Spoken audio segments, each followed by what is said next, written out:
Olá, meus queridos irmãos e minhas queridas irmãs, aqui é o Padre Paulo Ricardo. Uma grande alegria acolher você mais uma vez no nosso programa Testemunho de Fé. E queremos convidar você para juntos refletirmos a respeito da Palavra de Deus que a Igreja nos proporciona a cada domingo. Nesse domingo nós estamos no 26º domingo do Tempo Comum e a Igreja proclama o Evangelho de São Mateus, capítulo 21, versículos de 28 a 32. Nesse Evangelho, Jesus está na sua última semana aqui na Terra. No início do capítulo 21, ele entra na cidade de Jerusalém, é aclamado, e aqui Jesus entra numa cidade que ele sabe muito bem que irá, dentro em breve, condená-lo à morte. E numa última tentativa de alcançar a conversão dos judeus, principalmente dos líderes, dos sacerdotes e anciãos do povo, Jesus então conta uma parábola. É a parábola dos dois filhos que nós proclamamos nesse domingo. O primeiro filho, que é convidado para ir à vinha do pai para trabalhar, ele, no momento inicial, ele peca, desobedece e diz: eu não quero, não vou. Mas depois se arrepende e vai. Depois um segundo filho que diz para o pai: sim, Senhor, eu vou. Mas depois desobedece.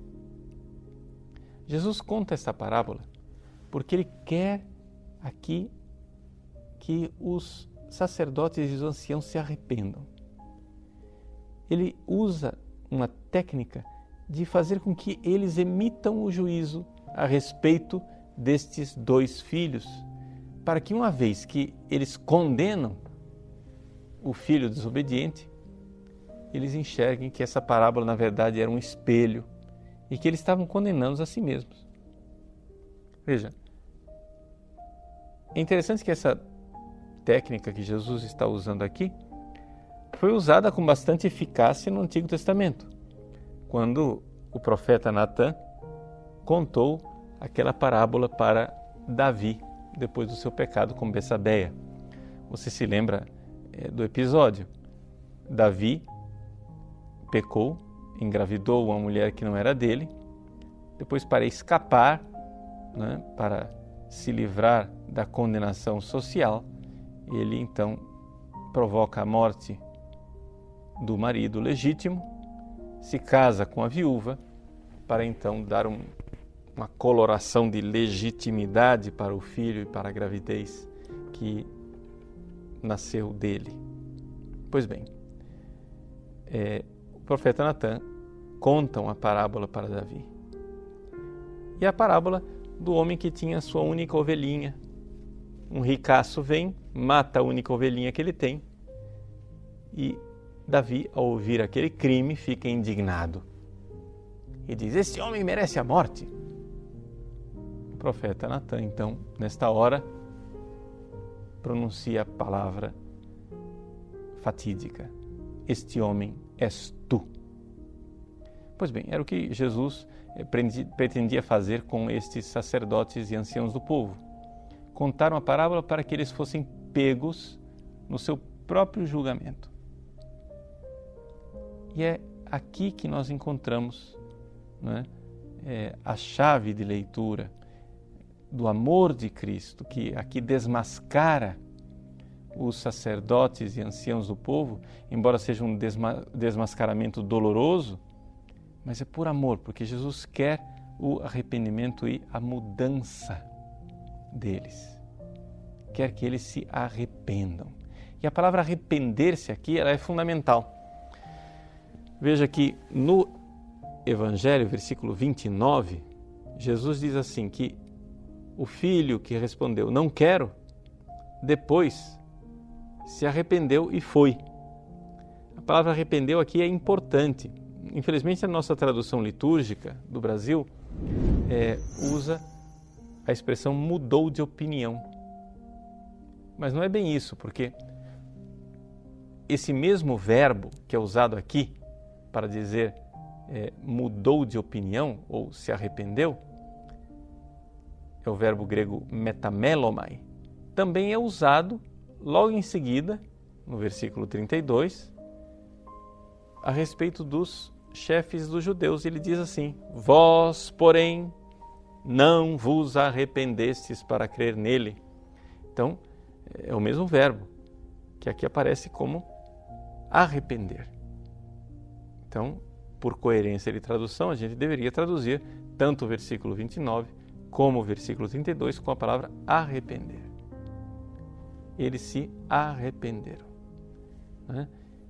E esse verbo, arrepender-se, é um verbo que denota um pouco o aspecto de sentimento que está ali no arrependimento. Não é simplesmente uma mera mudança de opinião, como se fosse uma realidade intelectual. Não.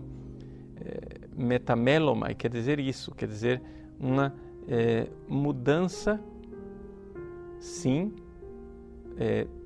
da opinião, mas mais do que isso, uma mudança interior onde há um verdadeiro remorso, uma comoção. Porque é isto que nós vemos, por exemplo, mais adiante no capítulo 27, quando Judas se arrepende. Judas, que vendeu Jesus por algumas moedas de prata, se arrepende e vai lá e devolve as moedas. Capítulo 27, versículo 3. O mesmo verbo aparece lá, a respeito de Judas, metamelomai. No entanto, nós vemos que o arrependimento de Judas não foi um arrependimento eficaz. Por isso, só a comoção, só o sentimento, só a agitação interior não é suficiente. É necessário uma determinação de fazer a vontade de Deus. E é este o coração da parábola. O coração do ensinamento de Jesus é este. Jesus pergunta para os chefes dos judeus: qual dos dois fez a vontade do Pai? E os sumos sacerdotes e anciãos respondem: o primeiro. Quem fez a vontade do Pai. Fazer a vontade do Pai é que é importante. Por que é que eu estou comentando isso? Porque muitas vezes nós não sabemos o que é o verdadeiro arrependimento, né? E, infelizmente, com isto, não nos arrependemos de forma eficaz.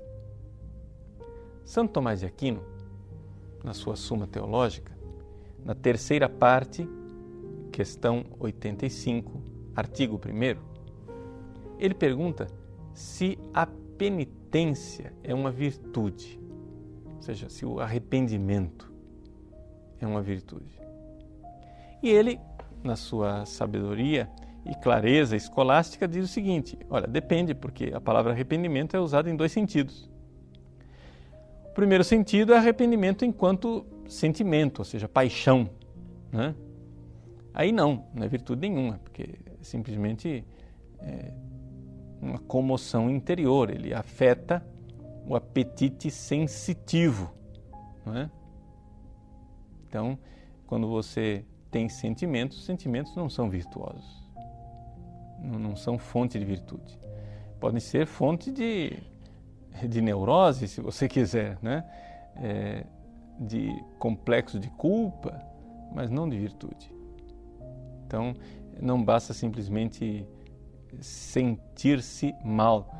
Certamente, Judas se sentiu mal lá. Tanto se sentiu mal que terminou cometendo suicídio, né? Por sentimentos que tivesse, nem por isso nós podemos dizer que o arrependimento de Judas foi virtuoso. Mas existe um segundo sentido da palavra penitência, ou arrependimento. É quando ela afeta a vontade. Ou seja, aquilo que não é mais o apetite sensitivo, é o apetite racional. Ou seja, quando se supõe que você escolheu o bom caminho. Comporta uma eleição, uma escolha. Então, o sujeito está trilhando o mau caminho, ele se arrepende e escolhe agora o caminho correto, que é exatamente essa realidade de fazer a vontade do Pai. né? Então, esta escolha, nós lamentamos ter escolhido o caminho errado e escolhemos o caminho certo. Por isso que Jesus, neste Evangelho, enfatiza a questão da vontade do Pai. Então, o verdadeiro arrependimento, o arrependimento que é virtude, é o arrependimento que está baseado na vontade. Não quer dizer que eu não possa ter sentimentos, mas a coisa tem que terminar na vontade, porque é na vontade que está o amor. Ou seja, você quer se arrepender dos seus pecados? Então, é necessário que esse arrependimento seja um ato de amor. Talvez o melhor comentário para a gente entender isso daqui seja um episódio do Evangelho de São Lucas, capítulo 7, que nós até lemos nesses dias durante o Evangelho da semana. Lucas capítulo 7, versículos de 36 a 50. Aquele episódio da mulher pecadora e de Simão, o fariseu. O fariseu, preocupado com a estética, ou seja, com a aparência das coisas, quando vê aquela mulher entrar no seu refeitório, se prostrar aos pés de Jesus, jogar perfume nos seus pés, molhar os pés de Jesus com suas lágrimas e enxugar com seus cabelos, quando ele vê aquela cena, né, ele vê que aquela mulher está sendo totalmente inoportuna. Ou seja, socialmente falando, aquilo ali é um bafão, aquilo ali é completamente fora de propósito que ela faça isso numa casa de respeito, uma casa de família. De repente, a prostituta entra e começa a fazer aquele escarcéu ali nos pés de Jesus. Pois bem, ele está preocupado com a estética. Já a mulher despreza completamente o que os outros possam pensar dela. Está preocupada somente em uma coisa: em demonstrar o seu amor a Jesus. E embora exista toda uma carga emocional na atitude daquela mulher, não é a carga emocional que é determinante, mas sim a escolha de um novo caminho, onde ela antes, né, fazia coisas inadequadas e agora está retomando o caminho. No comentário a esta página do Evangelho de Lucas, na famosa Catena Áurea, compilada por Santo Tomás de Aquino, Santo Tomás coloca alguns comentários de São Gregório, em que São Gregório nos mostra como aquela mulher estava agora usando todo o seu ser, que antes ela usou para o pecado, de forma adequada, de forma correta, voltando-se para Jesus. Por quê? Porque originalmente, né, ela usou aqueles olhos para a concupiscência, para olhar os corpos das outras pessoas. Agora ela usa os seus olhos para as lágrimas, né? Antes ela tinha apetecido as coisas da terra, agora ela chora com os mesmos olhos, em sinal de penitência. Antes, diz São Gregório, ela usou os seus cabelos, que ela adornara para enfeitar a sua aparência, o seu rosto, para seduzir as pessoas para o pecado. E aí agora usa seus cabelos para enxugar as lágrimas. Veja só, antes ela certamente tinha usado palavras de vaidade, né, para seduzir as pessoas com a sua boca. Agora usava os seus lábios para beijar Jesus, beijar os pés de Jesus. Antes ela usava o perfume para seduzir, para ter um aroma agradável, levar tantos homens para o seu leito, e agora ela usa o aroma, o perfume para ungir os pés de Jesus. Vejam que mudança, né? São Gregório então conclui dizendo assim: tudo o que antes ela usava para o seu próprio prazer, agora oferece em holocausto. Todos os seus crimes, ela os converteu em outras tantas virtudes, para consagrar-se exclusivamente ao Senhor através da penitência. Ela, que havia se separado dele por sua culpa. Eis aí o verdadeiro arrependimento, ou seja, essa determinação onde aquilo que antes eu fazia e fazia para desagradar a Deus e para ofendê-lo, agora faço para agradar a Deus e amá-lo. É o amor que aqui mostra a grande diferença, tanto que o próprio Jesus depois conclui este episódio na casa do fariseu, dizendo que, porque ela muito amou, seus pecados foram perdoados. É o amor que determina as coisas, não tanto os sentimentos apaixonados. Então, eu gostaria de enfatizar isso porque muitas vezes as pessoas entram num beco sem saída. As pessoas pecam, sentem, né, o pecado, têm um sentimento de culpa, mas ficam constantemente remoendo aquele sentimento de culpa e não vão para frente, né? Entram num beco sem saída, não vai para frente. Bom, é necessário aqui a gente então distinguir isto.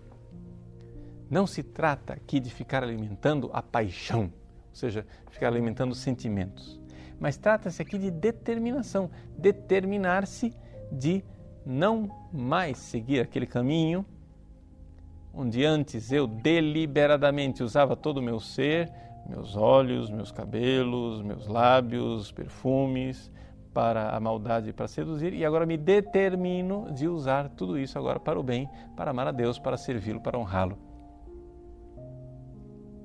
E isto sem grande preocupação com as aparências, porque a grande tragédia que impede a gente de mudar de vida é essa preocupação com as aparências. Por quê? Porque quando você muda de vida, as pessoas notam, é claro. Se você vai mudar de vida, as pessoas vão dizer: nossa, como fulano está diferente, ele não era assim. Isso é vergonhoso, né? É vergonhoso dizer que você antes era um sem vergonha e agora mudou de vida. Então, por isso as pessoas não mudam, porque estão mais preocupadas com a aparência do que em agradar a Deus. E aqui a grande dificuldade dos anciãos, dos sacerdotes, a grande dificuldade do fariseu Simeão, né? A preocupação com as aparências. Jesus não está preocupado com as aparências. Jesus está voltado completamente para o arrependimento. É por isso que ele conclui o Evangelho recordando a pregação de João Batista. João veio até vós num caminho de justiça e vós não acreditastes nele. Se a gente for ver no Evangelho de Mateus, nós vamos ver que, de fato, é com João Batista que começa, né, todo este longo itinerário.